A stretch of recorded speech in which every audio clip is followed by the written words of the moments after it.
और अगर तुम लोग नए हो तो सब्सक्राइब करो, वो जो लाल वाला बटन है उस पर फूट फेंक के मारो या फिर मोमबत्ती, मुझे नहीं पता, बस क्लिक हो जाना चाहिए।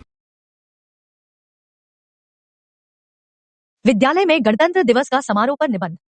इस वर्ष हमने अपने स्कूल में गणतंत्र दिवस बहुत धूमधाम से मनाया। वैसे तो हर साल ही हम गणतंत्र दिवस बहुत हर्षोल्लास से मनाते हैं।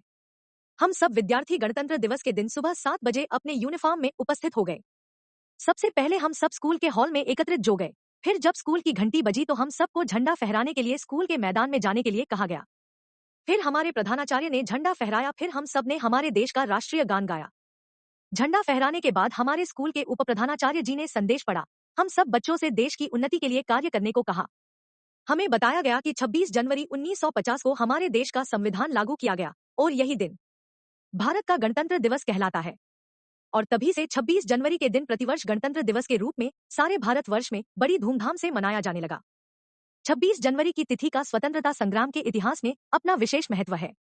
सन 1930 में रावी नदी के तट पर कांग्रेस के लाहौर अधिवेशन में स्वर्गीय पंडित जवाहरलाल नेहरू ने पूर्ण स्वतंत्रता की घोषणा की। 26 जनवरी 1930 को उन्होंने प्रतिज्ञा की कि जब तक हम पूर्ण स्वतंत्रता प्राप्त न कर लेंगे तब तक हमारा स्वतंत्रता आंदोलन चलता रहेगा और इसे प्राप्त करने के लिए हम अपने प्राणों की आहुति दे देंगे। इसी कारण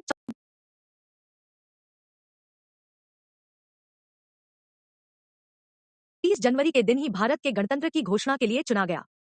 फिर उनकी स्पीच के बाद हमारे शारीरिक सलाहकार सर जी ने हमें परेड के लिए तैयार होने को कहा। सभी विद्यार्थियों ने उनके आदेश का पालन किया। हमने सर्वश्रेष्ठ प्रदर्शन किया। फिर खेल और कई प्रतियोगिता रखी गई थी, वो शुरू हो गई और उसके बाद सभी को प्रोत्साहन पुरस्कार भी प्रदान किया गया। इन सब जानकारी के बाद अंत में हमारे प्रधानाचार्य ने एक संक्षिप्त भाषण दिया। उन्होंने हमें इस दिन का महत्व बताया। उन्होंने हमारे अनुशासन की भी प्रशंसा की। उन्होंने हमसे देश के प्रति कठिन परिश्रम करने को कहा। उन्होंने हमसे अच्छा नागरिक बनने को कहा।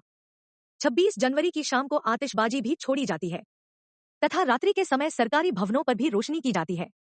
देश के सभी गांवों, नगरों, स्कूल, कॉलेजों में सभाएं की जाती है। इन सभाओं में देश की उन्नति, एकता, अखंडता व स्वतंत्रता को बनाए रखने की प्रतिज्ञा की जाती है। इस प्रकार 26 जनवरी 1950 को देश में अपना संविधान, अपना राष्ट्रपति, अपनी सरकार तथा अपना राष्ट्रीय ध्वज हो, जिसने के बाद से ही भारतवर्ष संसार का सबसे बड़ा गणतंत्र राष्ट्र बन गया है। फिर अंत में हमारे स्कूल के प्रधानाचार्य ने उस दिन उन्होंने एक दिन का स्कूल का अवकाश घोषित किया, जिससे हमें बहुत प्रसन्नता हुई। लगभग 10 बजे कार्यक्रम समाप्त हो गया और हम घर प्रसन्नतापूर्वक वापस लौट आए।